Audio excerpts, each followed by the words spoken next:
I'm Adora Wampor, and welcome to Living a Creative Life. Today, I'll introduce you to 3 trailblazing Calgarians who make our city better by sharing their authentic lives. Today, we'll see sculpture in motion, stop by the arcade, and visit the places we leave behind.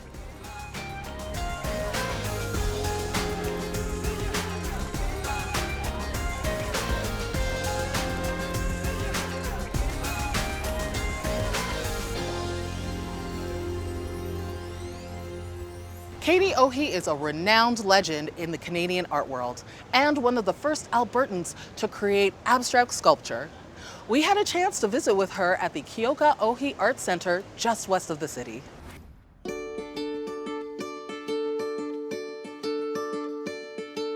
So happy to be spending time with you today, Katie. What I have seen that you've created is phenomenal. How did you decide that you were going to be a sculptor? You're going to be an artist? I went to art school to learn to paint and to learn to draw. But I ended up as a sculptor. I love to model in clay. I learned to weld, and it became my material because I decided over time I don't really visualize from the outside in, but sooner I'm a fabricator. I can build or imagine from the inside out.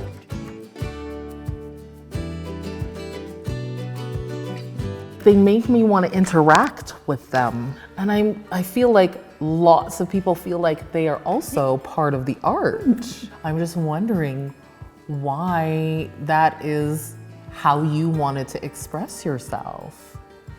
It helped me knowing that I was interested in touch. And to be interested in touch, it has to be seductive. It has to be tactile. You have to be sort of seduced to touch. And then you touch, and the result of that is movement. And you see this move, and then you become curious.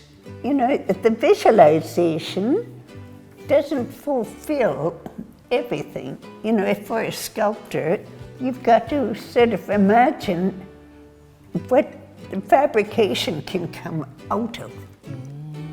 And then you play with bits and pieces until it makes sense, until you can commit yourself.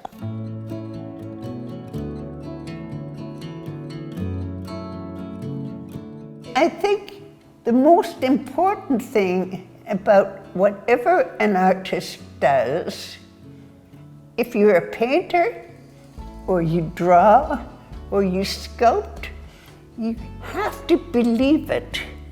If you don't believe it, you can't do it.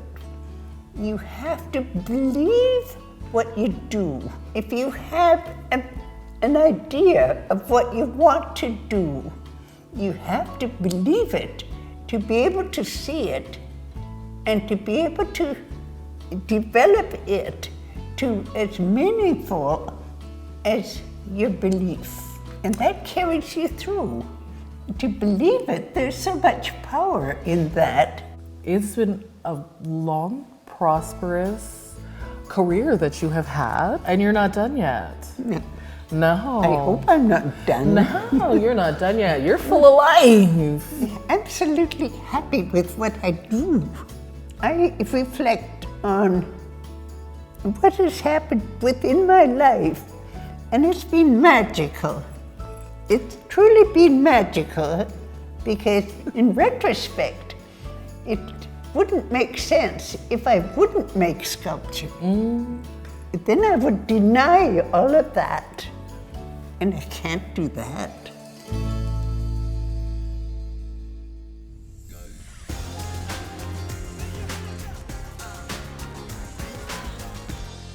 It's an arcade with endless tokens, free food, and a vast array of single and multiplayer games.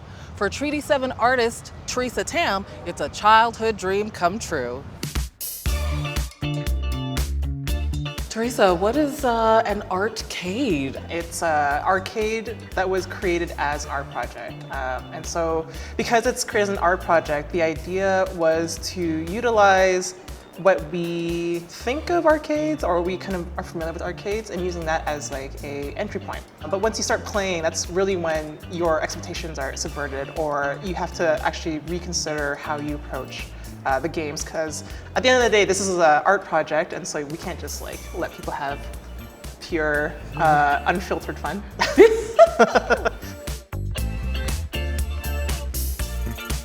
It's already inherently engaging, and so on one hand, as a multimedia, multidiscipline type of project which I wanted to create, this is like arcade's like the best way. So you can get musicians coming in, programmers, those who know how to do electronics, those who know how to illustrate and do 3D modeling. So it's a very like multidisciplinary type of space. It's also based upon the idea that arcades don't really exist either anymore in North America, so it has this inherent nostalgia factor. You know, thematically it's about nostalgia, but not in like nostalgia that people may actually expect from an arcade. I'm kind of using the idea of an arcade nostalgia as a way of seducing people to come in.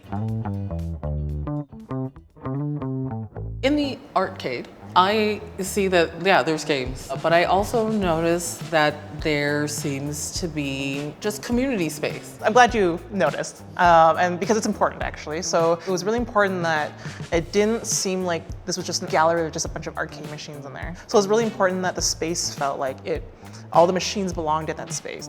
So like with the face cutouts, like the bus stop and like the boxes, to someone who may not know, they're just like decorations. But to those who do know, they're kind of like markers of recognition. They spark recognition in them, a memory or a type of feeling. They're there for those people. And that's basically what these are, right? So I'm glad that you were able to take note of them, right? Because it sparked something in you, and that's exactly what this arcade, and generally what my practice is about. So a lot of my practice has been kind of pushing the idea of what an art is.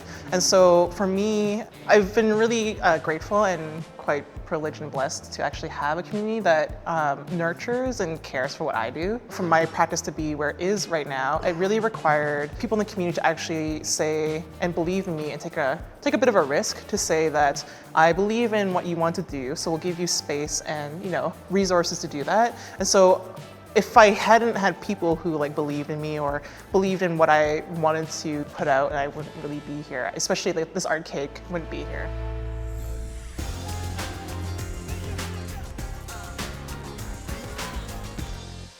Window Galleries at Arts Commons has been showcasing up-and-coming artist Ryle Ramirez's work. We get a chance to meet with them next. Coming here in 2015, I didn't really realize that 2023 is my year where like all the art that I have been doing is gonna be shown to like a lot of people, and it feels like a fever dream almost. You know, it's just crazy that I'm here and a lot of people are actually like liking and loving the art that I share, that I create, and they find connection into it. And which is like an art on its own as well.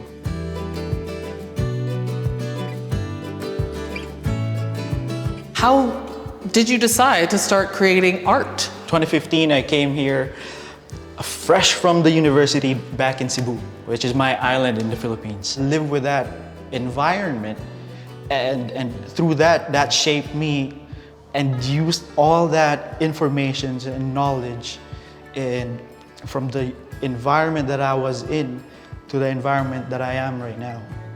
So like with these paintings, you know, it's rough, it's almost undone. Going back to the title of my exhibit, The Places We've Left Behind, these are the emotions and feelings that I believe I have left behind while coming here in this moment.